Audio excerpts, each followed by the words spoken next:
we are having quite the week around here. And I'm saying that in a way where it feels like nothing's going right, but there are some things that I think we're going to be able to get done, even though this week is kind of giving the vibe that all I might get done is dishes and meal prep. And if that's what happens, I guess that's fine. But if you're seeing this video, it means I was able to accomplish at least something to show you.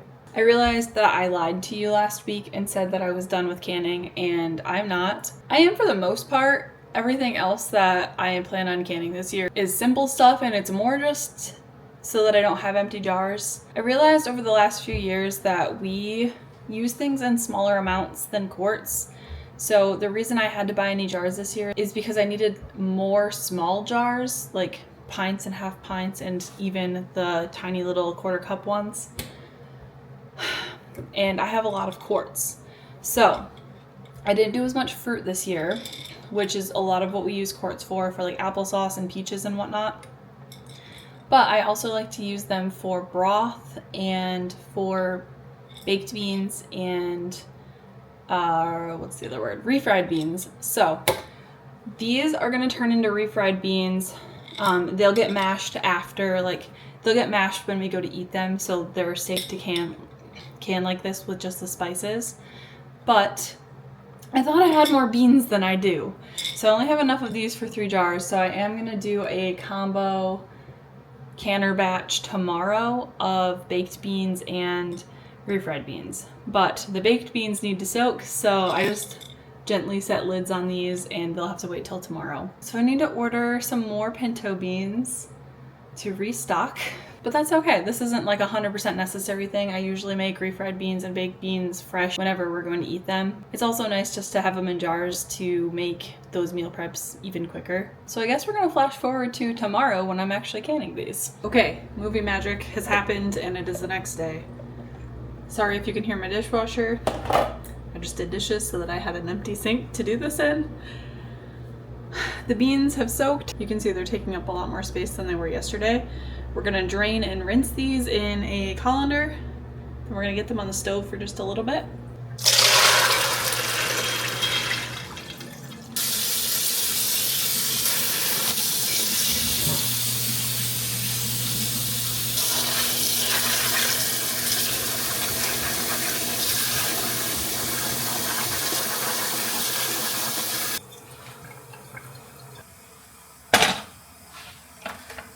Okay, I'm putting them on medium-high heat. We're gonna bring them to a boil.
While we wait for that to come to a boil, I am going to mix all the other ingredients together into just a measuring cup so I can pour it in when they're ready and mix it all up. And then we're gonna individually put the spices into our pinto beans for refried bean jars. The refried bean recipe I'm using is from Venison for Dinner. I wanted to use her baked bean recipe too because her recipes don't make you soak things or cook them beforehand. They're just like you put them in the jars with the seasonings and you can them.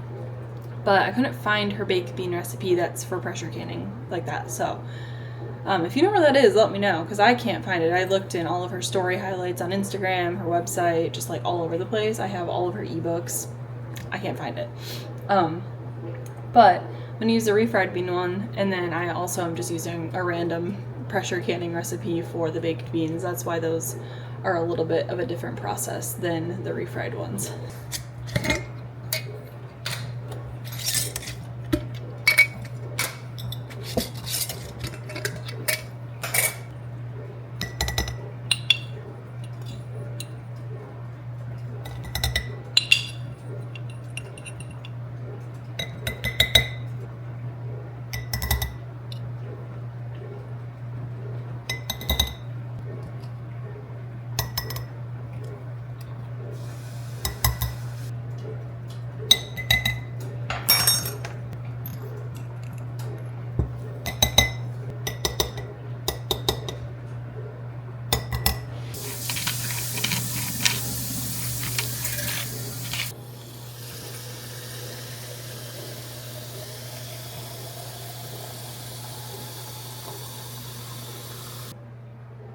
All right, those will soak up all that water.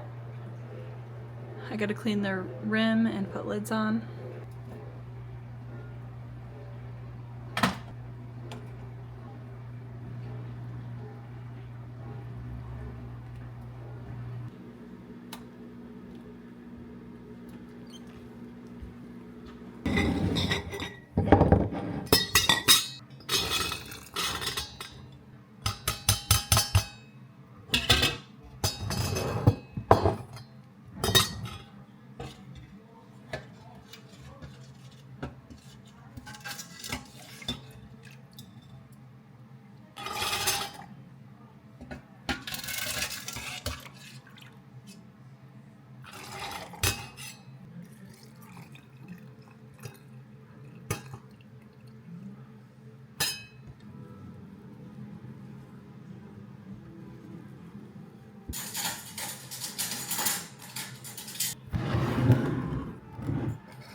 All right, when we were at Sage's, she gave me some dahlia tubers and she showed me how she splits them up.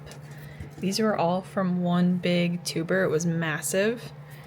And I've let them cure for a day and I just need to get them wrapped up now, and I'm gonna do it the way she showed me. I'll show you guys how I do it.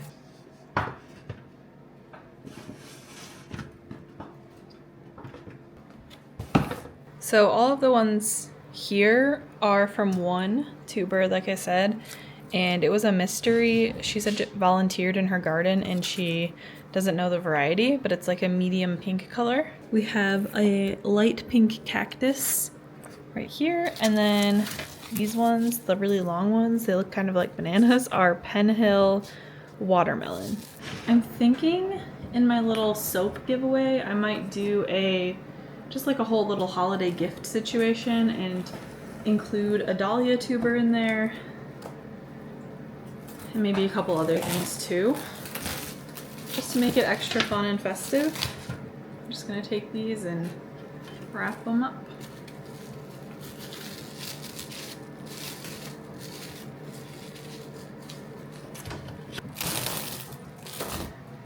Trying to use as little of the saran wrap as I possibly can. I don't love using saran wrap, but I don't use this for pretty much anything else. I have it for kind of emergency purposes on the rare occasion that I do use it, so it is handy. Now, I don't usually end up digging up my dahlias because, surprisingly, even though we're only an hour apart, Sage is in a much higher elevation than we are here, and so she's in a different growing zone than us, quite a bit different. We're zone 8 technically now, and I think she's like 5 or 6. So she has to dig her dahlias up. I don't technically have to, and I haven't in the past, and they've done great. But I kind of want to go dig them up this year, just so I can separate them, because I have some massive ones, and maybe I'll include that in my little giveaway thing too. Some Calico Cow Acres dahlias alongside some Terra Nova Acres dahlias. I feel like I need to share them because I don't need all of these, even though I'm very grateful to have them. I feel like I have to pass on the love a little. Alright, that is a lot of dahlias. These are all of the Terra Nova Acres. I think I'm gonna label them as TNA.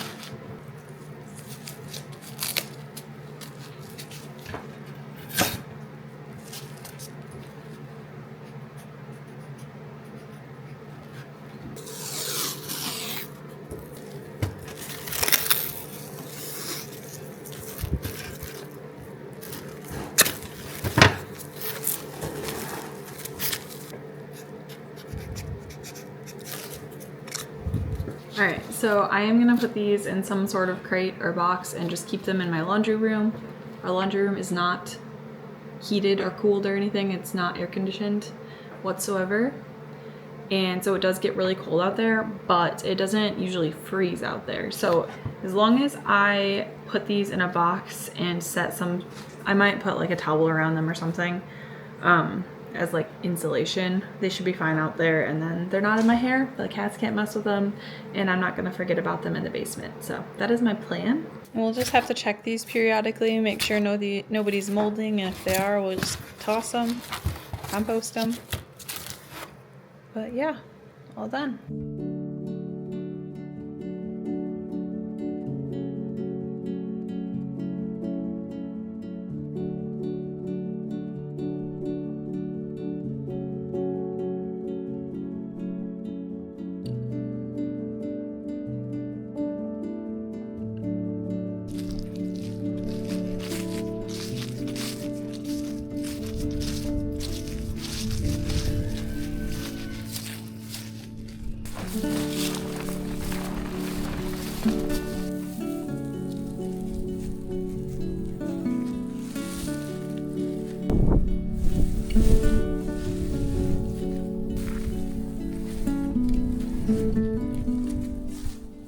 It's been on our to-do list since late summer to go get straw for the year that we use for bedding and for mulch in our garden beds. I'm here on a voiceover because we happen to choose probably the windiest day we've ever had here to do this, so I wasn't able to talk to the camera at all. The way that we stored our straw last year worked okay, but we didn't really love it. It was kind of a hassle to get into it and put the tarp away afterwards.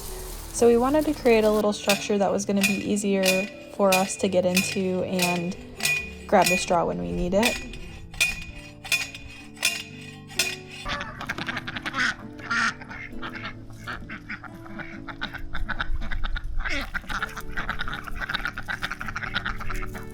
Go get some goats.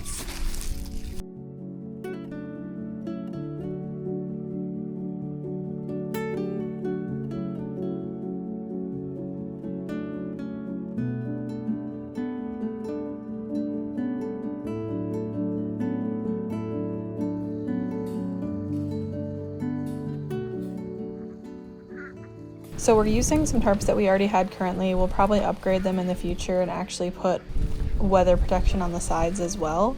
But I think this setup's gonna work way better for us.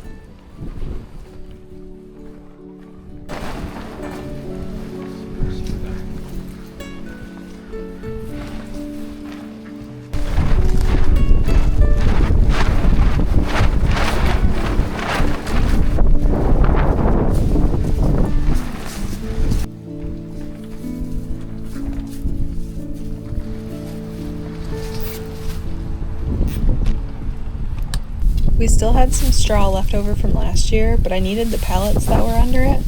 And that straw is actually going to be dedicated to garden mulch now that we have the fresh straw. All right, this is all gonna get used for the garden.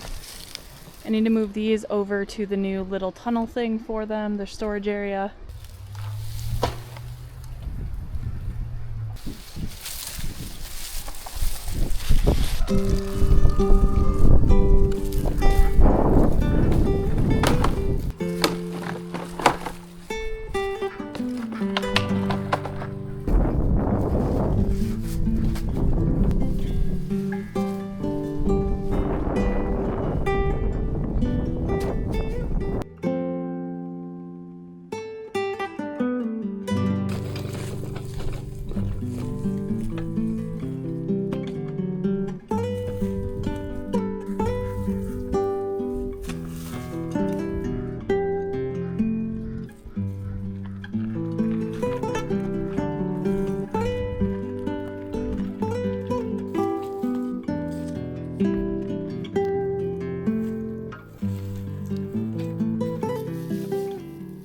I'm not gonna lie, you guys, I moved all of those pallets, which are not heavy at all, and all of the straw by myself and got it all stacked.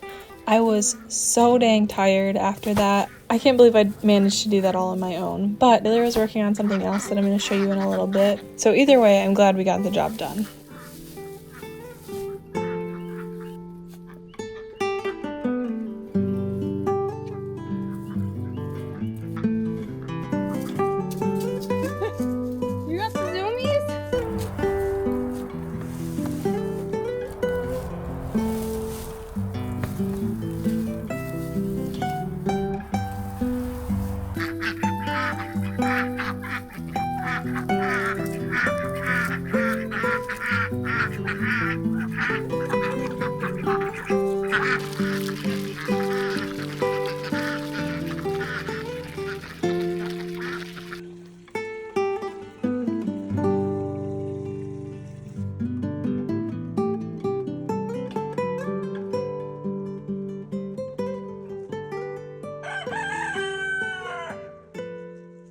while I was working on the straw, Taylor was actually working on splitting our big chicken coop in half. Some things have happened with predators on our property in the last few weeks that are really concerning and have pretty much forced us to no longer be able to do a mobile flock. We just built that mobile coop and we love it so much. The birds love their netting and being on the grass, but even during the day we have found out that it is very much not safe. So we had to scramble and throw something together to keep them safe in the meantime. We are going to be having some more changes coming to the coop area in the semi-near future. Over the winter, probably, we're going to have to switch some plans around and work on this. So more info to come on that, but for now, we have the 2 flocks split up and they're happy campers. And they're safe, which is the important thing.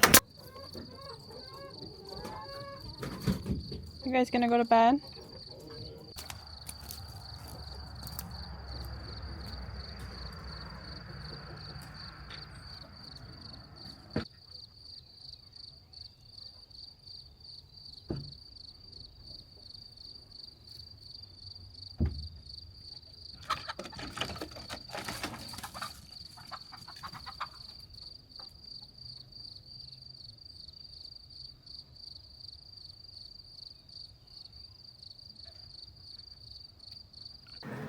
I am much more sore than I would like to admit after moving all of that straw and setting up the straw house.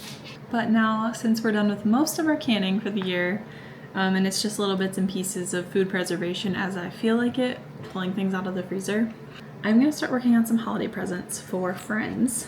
And I really try to do homemade things. I don't like to buy things unless I know it's something that people want or they need or they're going to keep using and be able to reuse. And so our little friend group here in North Carolina, we have what we call our gingerbread Thunderdome every year, and it's just our little gingerbread decorating party. This will be the 3rd year now, and we get together and just spend the day hanging out and eating yummy food. And I always make some chili, make venison and vegetarian chili, and everybody brings some snacks and their own little gingerbread house setup, whether it's like homemade or a kit.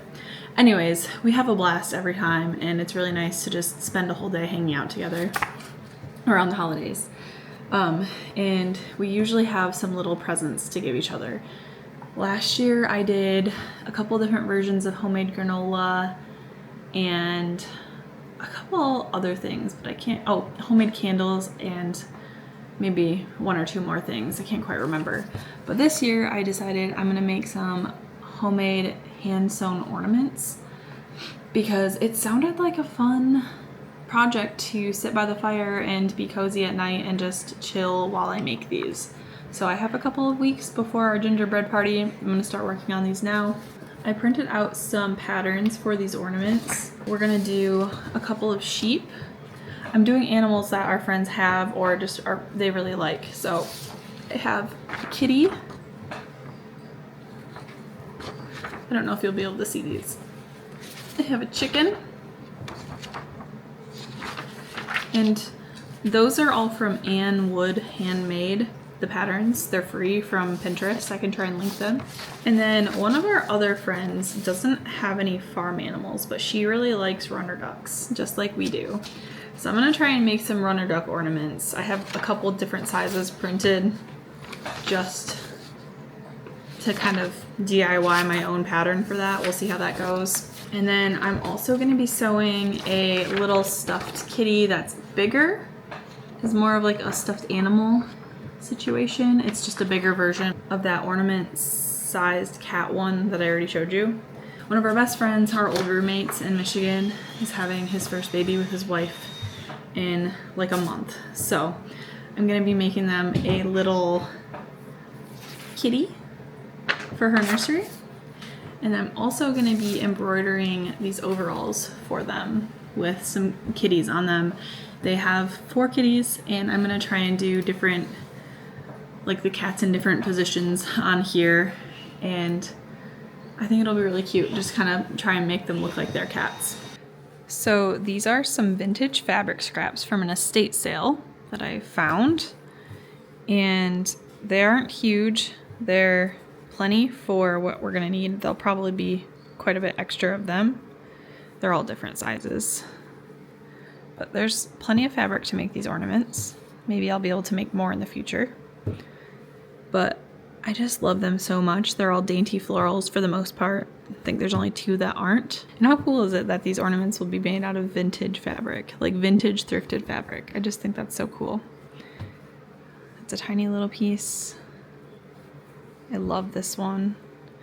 I love that these are all like warm colors and kind of like creamy and orangey, because I feel like the chickens and the ducks, the farm animals, are very warm colors like that. This one's my favorite, this last one.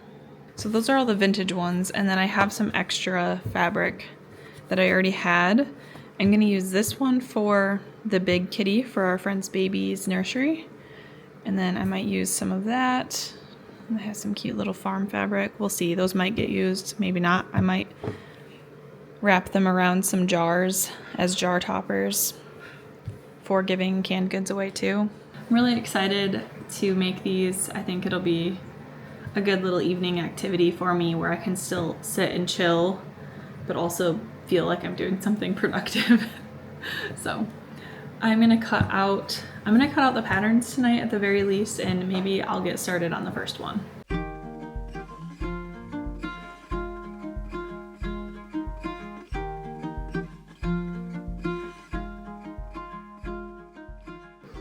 Okay, I have them all cut out. Here's the kitty ornament, the big kitty. This is my attempt at the runner duck. I ended up not doing its feet, and I will just attach those with felt later. But I think I'll be able to sew this okay. It's bigger than it looks. It's like as big as my hand. And then the chicken and sheep patterns, they have these extras on them. I'll probably do those out of felt too. I have a whole bunch of felt.